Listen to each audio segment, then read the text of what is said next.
Jayden Daniels did suffer this big loss, but he did not play particularly poorly at 303 total yards, 2 total touchdowns, but he did have a late-game interception. Quinion Mitchell made a hell of a play on that football. The game was out of reach then. The Commanders' defense did allow 229 rushing yards in this game, which is their most of the entire season. Actually, it's number one, and the number 2 one was an earlier game against the Eagles where they allowed 228 rushing yards in this game. But yes, as you mentioned, and as I brought up earlier on in the show, rookie quarterbacks moved to 0-8 in conference championships and have yet to make a Super Bowl appearance. Jayden Daniels, though, had a phenomenal rookie season. He's going to be the offensive rookie of the year. But it's all said and done, Dan Quinn and Jayden Daniels could not make it to a Super Bowl. So here's my question to you. How bright is Jayden Daniels' future and the Commanders' future moving forward? I'd say they look very bright right now, and things can change, of course.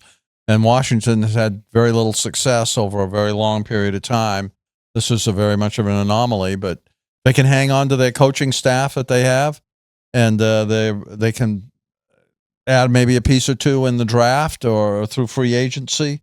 There with the foundation of Jayden Daniels. If he continues to play like he started his career, then I think the future looks really bright. I mean, we point out rookie quarterbacks 0-8 in conference championship games. I don't think you can hold anything on Jayden Daniels in this game. He was not the reason they lost. He threw 1 interception when the game was out of reach. The other 3 turnovers is what did them in. They were only behind 20-12 when McNichols fumbled the kick return, and that led to a touchdown. And they were only behind by 11 when Eckler fumbled, and that led to a touchdown. A game plan that should have been gotten the ball more to Terry McLaurin. I mentioned that. I don't understand that. He should have been getting the ball a lot more in this game. The defense that fell apart in the fourth quarter. Hurts has 4 games now with 200 yards passing and 3 rushing TDs. No other player more than 1 in NFL history. So Hurts beat them badly. Commanders took good care of the ball and forced turnovers in the previous 2 playoff games and did neither against the Eagles. They had 4 turnovers, led to 28 points. The Eagles scored 55 points. You back out those turnovers, the game was 27-23 going into the fourth quarter. It's a game that the Commanders might have come back and won. Who knows?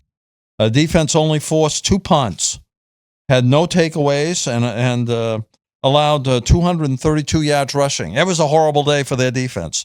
No doubt about it. It was a great season for the Commanders, who overhauled their roster and brought in Quinn and drafted Daniels. You couldn't have done any better.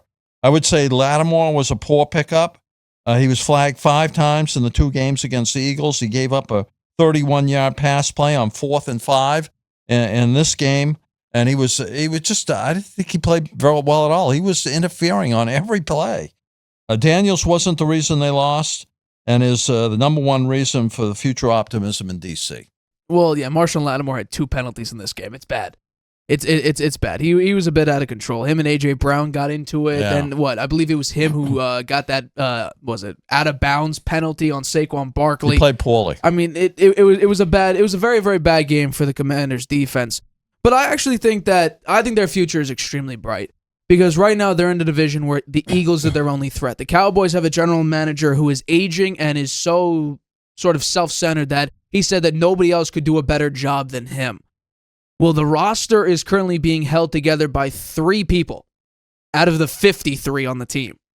Hell, it's being held together by 3 of the most absurd contracts, one of which is very deserving in CeeDee Lamb. Micah Parsons' contract is coming, and Jerry Jones will probably wait so long that the market will increase to a point where Micah Parsons, in order to be retained by the Cowboys, will need to be the highest paid defensive player in the NFL. And then Dak Prescott is making $60 million a year, a $5 million increase from any quarterback right now in NFL history. But when it comes to the Commanders, yeah, absolutely. Their future is as bright as probably any other team. I think when it comes to the NFC East in particular, the Eagles, their only threat. The Giants are right now still trying to figure out what the hell happened this season with all the expectations and the hope and the prayer that, something's going to turn around, and it fell right flat on its face. And then the Cowboys, like I just mentioned, they're just in a bad front office situation. Dak Prescott's not a great quarterback. And the Eagles, if Saquon keeps playing like he is, yeah, that's the only threat. But in this game in particular, Jayden Daniels did play as well as he could against the number one defense in the NFL, and especially when they had no running game, and I think that was what the difference was in this game. You could talk about the defense, but as you mentioned before, I think the defense was okay up to that point. The turnovers just killed them. No matter what, the defense let Jalen Hurts convert on a lot, and Saquon Barkley had that 60-yard run to open up the game with. But the Commanders were still in the game late, and it was the turnovers that were the issue. But not only that, a very key piece in the Commanders' win over the Detroit Lions was Brian Robinson and Austin Eckler having some crazy plays and sustaining drives, getting first downs and scoring touchdowns. In this game, Brian Robinson had 11 carries for 36 yards, no touchdowns. Austin Eckler had 8 carries of 15 yards and no touchdowns. Jayden Daniels had 6 carries for 48 yards and 1 touchdown. Meanwhile, in the Commanders-Lions game, Brian Robinson had 15 for 77 and 2 touchdowns. Austin Eckler 6 for 47 and no touchdowns. 5.1 yards per carry, 7.8 yards per carry. I think that was a massive difference here because Jayden Daniels needed to be what Lamar Jackson was way back when. He needed to be what Josh Allen was this year, putting the team on his back, and especially when your defense starts to falter a little bit, you need to come up with some big-time plays. And on that first drive, you had, 18-play drive, and it resulted in 3 points. And in a game like that, with the way the Eagles have been playing, 3 points is okay, but not good enough. That's just what it comes down to. I thought they had the good game plan at the beginning of the game, keeping Saquon Barkley off the field. Right, that drive sucked up a lot of time, man. They used up a lot of time. If they could have kept doing that, there could have been a different outcome. Well, the only reason why they were able to do that is because I think they got 3 fourth-down conversions on that drive. Yeah. That was the key. They went 4 of 6 on fourth down, which is utterly ridiculous. They could have gone for it again on fourth down. In fact, but it was like a 4th and 5. It was 4th and 2. 4th and 2. The first one? The 4th and 2. I think they said, you know what? Our luck's going to run out on us. Let's get some points here. 4th and 3. But the announcers were surprised as to how come they're not going for it on fourth down. Tom Brady. Yeah. Well, I mean, it was 4th and 3. You want to put up some points. I think Brady favors Daniels. Obviously, he loves Daniels. He sees talent. He loves him. Who wouldn't? People are calling him, Lamar Jackson light. So I think that the Commanders, they have a very, very bright future. They're in the worst of the 2 conferences, so they'll at least be in playoff contention no matter what the circumstances are. Because you look at the AFC and you look at the teams that are in the AFC, and you're like, how the hell are even good teams going to perform very well? Because you're going up against the Buffalo Bills, you're going up against the Baltimore Ravens, the Pittsburgh Steelers, who always seem to be in contention, the Cincinnati Bengals, who I expect to bounce back. Maybe some people don't, but I do. They fired the defensive coordinator. He's long gone. He's long gone. The Houston Texans, who keep making the playoffs. The Jacksonville Jaguars may be something. Who the hell knows? I don't think Liam Cohen's going to do a great job, but we'll see this season. The Kansas City Chiefs, the Chargers, and the Denver Broncos.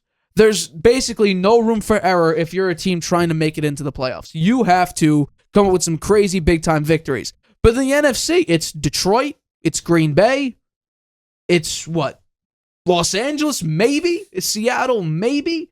The 49ers, if they get right, maybe? 49ers are going to bounce back. There's a lot of maybes in the NFC, but you can look at the AFC and you're like, okay, that's a playoff team, that's a playoff team. Yet these 3 are playoff teams.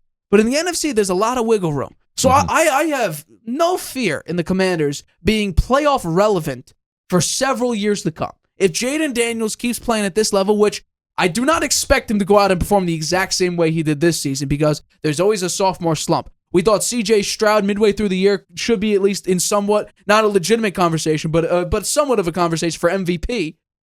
And now look at how he did this year.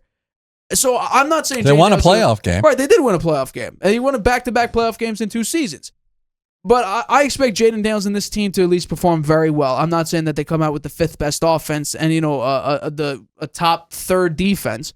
But I was seriously impressed when you come 4-13, one of the worst offenses and the worst scoring defense in the NFL, and you'd completely overhaul it in one single season. Yeah. The offensive line, which brought up a lot of question marks going into this year because of how bad they got Sam Howell killed last year. I think, what's the number here for sacks?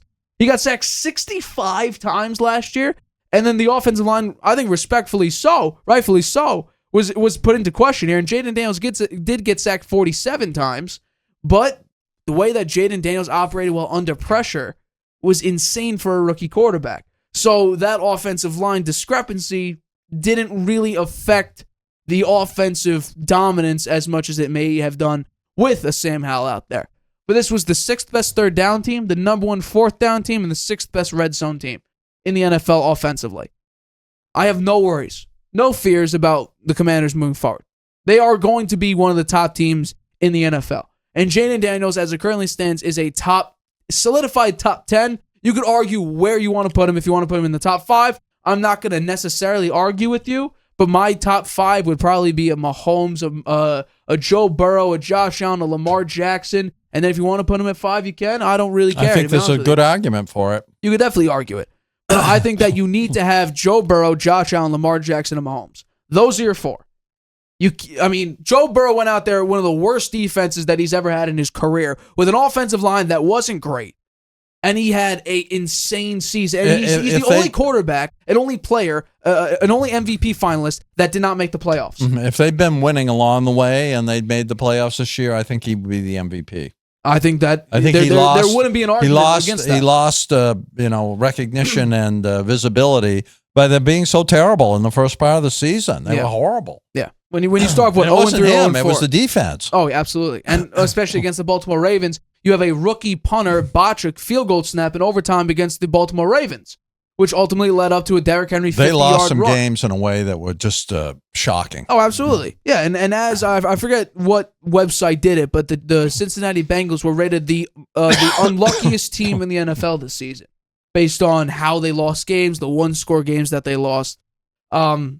But no, massive props to the Commanders. Nobody really expected the Commanders to be here. They're going to be fun to watch. And especially nobody expected Jayden Daniels to be this good. I thought he would be a very good quarterback.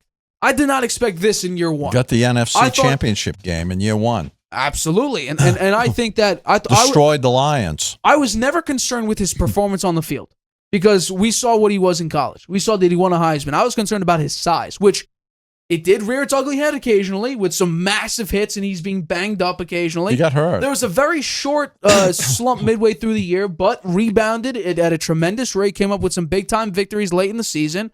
They went 12-5 after going 4-13. I mean, with a Washington team that had the worst ownership group in the NFL, they just horrible morale. They kept getting horrible grades on the end-of-season report cards. And then in one season to completely overhaul that to now being a team that people are rooting for because they're fun to watch. And now going to the free agency portion of this, there's one guy that if he continues playing, you need to sign because somehow he keeps leading the league or at least being one of the top players in tackles, and that's Bobby Wagner. You have to keep him around. They're gonna keep He led the team in tackles this season. He had, 132 tackles, I believe. He's the soul. He's the soul of the defense. For sure. And he's a leader. He's low to mid-30s right now. Yeah. And he's not getting any younger. I mean, but he's still somehow making a massive impact for this Commanders team. Yeah. And even when he was playing for the Rams. He played for Dan Quinn when Dan Quinn was at the Seahawks. Yeah. Right. So, massive props to the Commanders. Well deserved. Unfortunately, though, we did not see the first rookie quarterback in the Super Bowl. Hi, everybody. Thank you for watching this clip of the Harvey Hour. If you want to watch the full show, you can by clicking the I in the top right-hand corner right now. If you want to take the show with you on the go, it is available wherever you get your podcast. We go live here on YouTube every single Tuesday and Friday at 6:30 p.m. Eastern. So make sure you hit that like button, that subscribe button, and the notification bell to get notified whenever we upload a video and whenever we go live.